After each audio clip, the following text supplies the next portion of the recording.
오후 예배에 우리에게 주신 하나님의 말씀은 로마서 15장 1절에서 6절입니다. 믿음이 강한 우리는 마땅히 믿음이 약한 자의 약점을 담당하고 자기를 기쁘게 하지 아니할 것이라. 우리 각 사람이 이웃을 기쁘게 하되 선을 이루고 덕을 세우도록 할지니라. 그리스도께서도 자기를 기쁘게 하지 아니하셨나니 기록된 바 주를 비방하는 자들의 비방이 내게 미쳤나이다 함과 같으니라.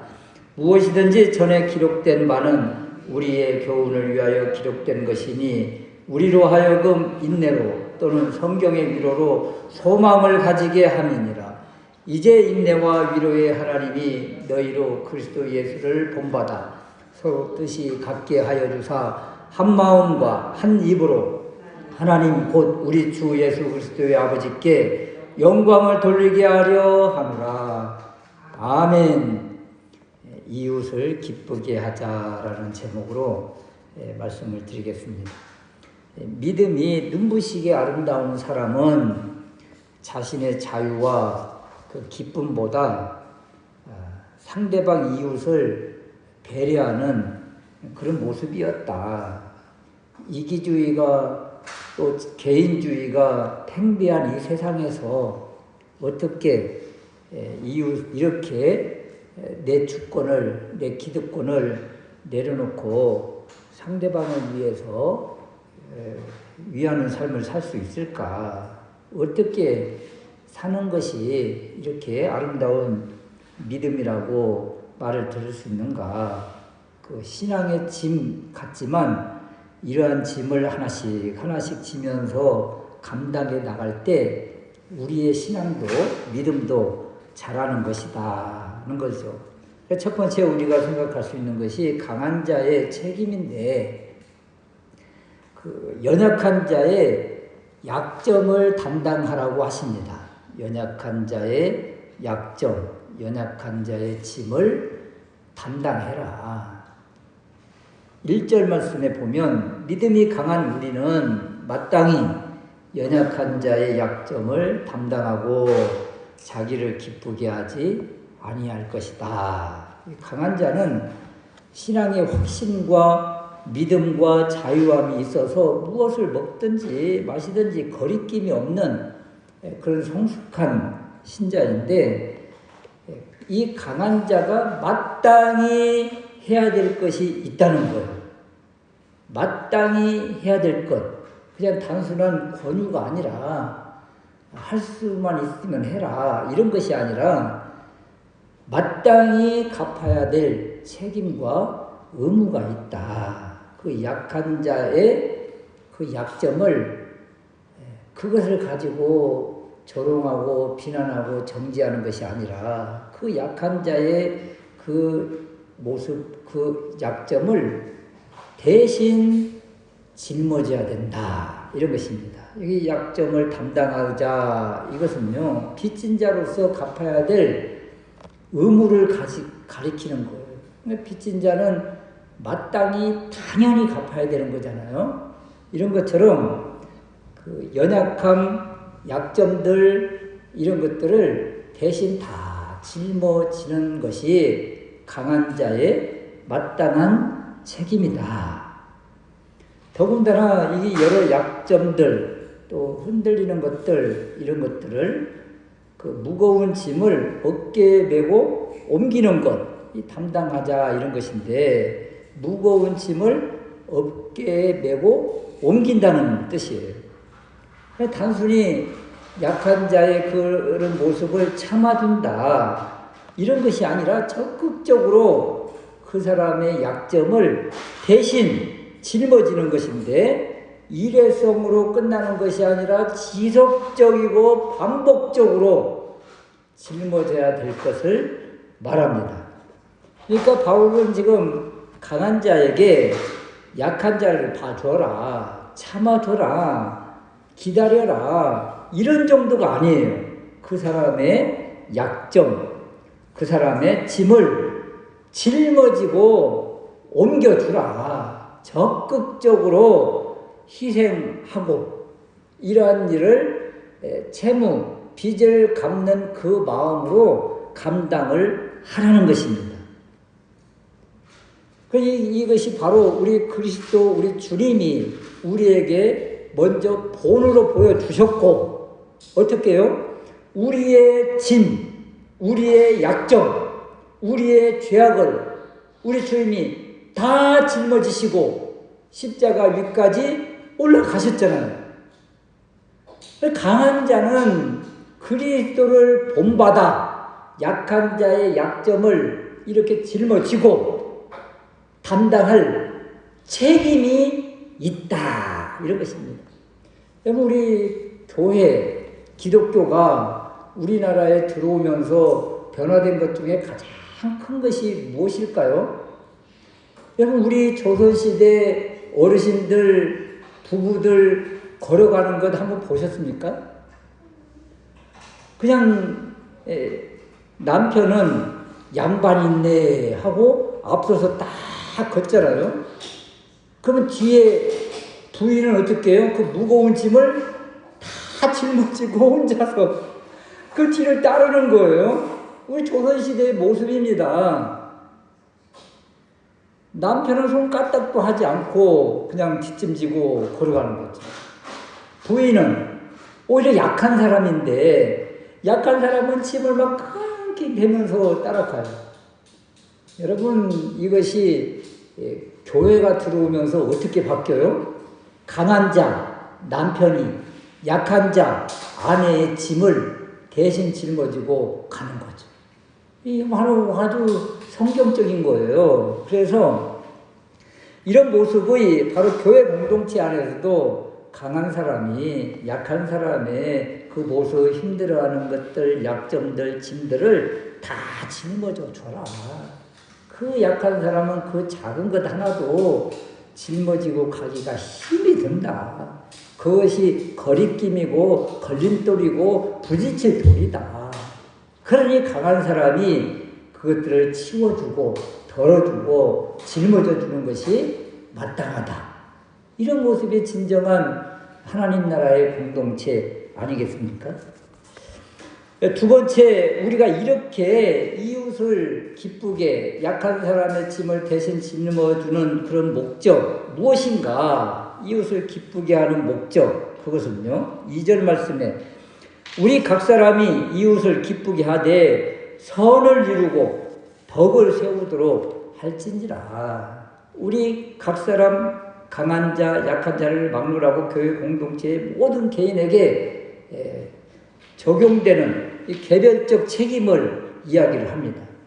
지속적이고 습관적인 삶의 방식을 요구하는데 목적이 뭐예요?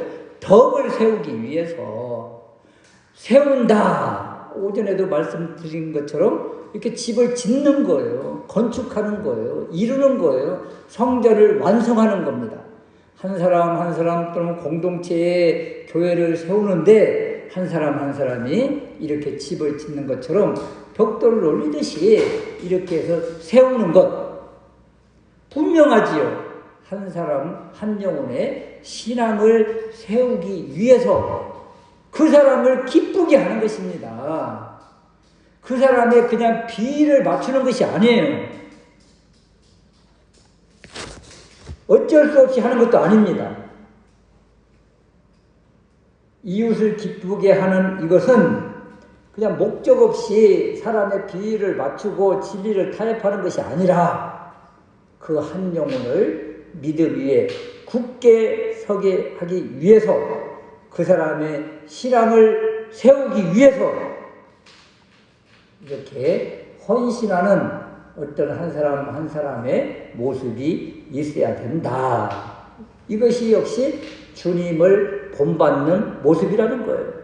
3절 말씀에 그리스도께서도 자기를 기쁘게 하지 아니하셨나니 기록된 바 주를 비방하는 자들의 비방이 내게 미쳤나이다 함과 같으니라. 자기를 기쁘게 하지 아니하셨다. 우리 주님이 자기를 기쁘게 하지 아니하셨다. 이것이 바로 십자가의 삶 아닙니까? 우리 강한 사람도, 우리 믿음의 사람도 상대방의 약점을 짊어지고 그 사람을 세우기 위해서 우리 자신을 헌신하고 희생하는 것, 이웃의 약점을 짊어지고 이웃을 기쁘게 하는 것, 이것은 그냥 단순히 사람의 비위를 맞추기 위함이 아니라 십자가의 그 도를 삶 가운데에서 이루는 것이다. 십자가의 삶을 사는 것이다. 이것이 십자가의 삶이다. 이것이 바로 바른 예배자의 모습이고 영적 예배의 모습이다 말씀하시는 거예요. 여러분, 세상은 상대방의 약점을 보면 어떻게 해요? 건수 잡았다고 그러잖아요. 그것을 이용을 하잖아요. 그래서 그 사람을 짓밟는데 그것을 사용을 하죠. 그럼 우리 그리스도는 어때요? 상대방의 약점을 보이면 그것을 덮어주고 그 사람의 약점을 짊어지는 것. 이것이 그리스도인의 삶의 윤리입니다. 이것이 바로 십자가의 삶인 거예요. 이런 삶을 사는 것이 마땅하다고 하십니다. 세 번째 우리에게 주시는 메시지는 인내와 위로로 소망을 갖게 합니다. 4절 말씀인데요.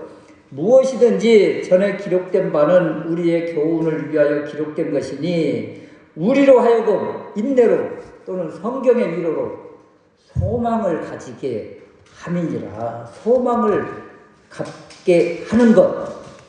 인내와 위로의 최종 목적이 소망입니다. 소망. 우리의 소망이 어디예요? 저 영원한 주님의 나라. 그것이죠. 주님과 같이 거하는 것이죠.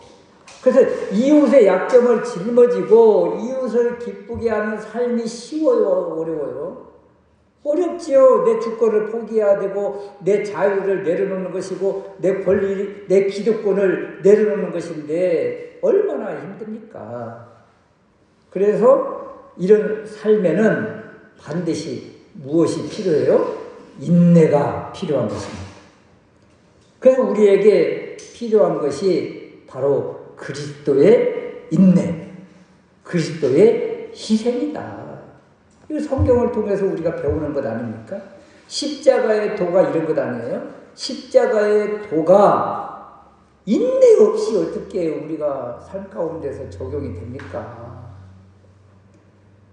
이 짊어지고 가는 것이 얼마나 힘이 듭니까? 그래서 우리의 최종 목적, 또 이런 삶을 살 수 있는 힘, 그것은 주님을 바라보는 것밖에 없다. 주님이 우리를 위해서 이루어 놓으신 그 십자가의 도, 십자가의 길, 이것을 바라보면서 이 은혜를 입은 우리가 이제 우리 눈에 보이는 약점을 가지고 있는 약한 사람의 그것을 우리가 대신 짊어주는 것이다. 이것이 우리를 결국 우리의 소망의 종착지까지 이끌어가는 힘이라는 거예요. 여러분, 그런 예화를 많이 들으셨잖아요. 어떤 사람이 산길, 눈길을 가는데 앞에 한 사람이 쓰러져 있는 거예요.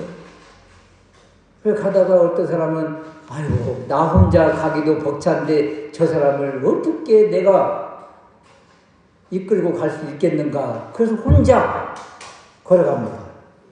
근데 지치고 쓰러진 사람을 놓고 혼자 걸어가는 거예요. 그런데 썬다신이 가다가 그 사람을 봅니다. 쓰러져 있는 사람을. 그 사람을 들쳐업고 같이 걸어가는 거예요. 그 무거운 그 사람을 짊어지고 가고 가다 보니까 먼저 갔던 그 사람은 쓰러져서 이제 저 세상 사람이 되었고, 이 썬다싱은 그 그 약한 사람 짊어지고 가면서 땀을 뻘뻘 흘리느라고. 그 눈길을, 그 한파를 잘 극복하고 이겨냈다. 그런 일화를 들은 적이 있잖아요. 우리가 상대방의 약점을 짊어지고 가는 것 얼마나 힘든 인생입니까? 그러나 그 인생이, 그런 삶이 우리를 어디로 이끌어 가게 하십니까? 소망을 이루게 하심이라. 그래서 이런 사람이 어울려져서 같이 노래하는 것이 바로 나오는데 5, 6절 말씀에 나오잖아요. 마지막 부분에 한 마음과 한 입으로 하나님께 영광을 돌리는 것이다. 한 마음과 한 입으로 강한 사람과 약한 사람, 강한 사람과 약점 있는 사람, 이 사람이 어울려서 하나님께 영광을 돌리는 그런 삶이에요.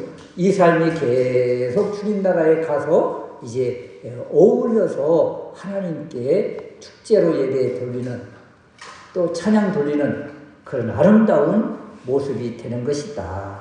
왜 이렇게 우리가 힘들고 어려운 삶을 살아야 되는가? 교회가 그리스도 중심으로 하나 되고 한 마음 한 입으로 하나님께 영광을 돌리기 위함이라.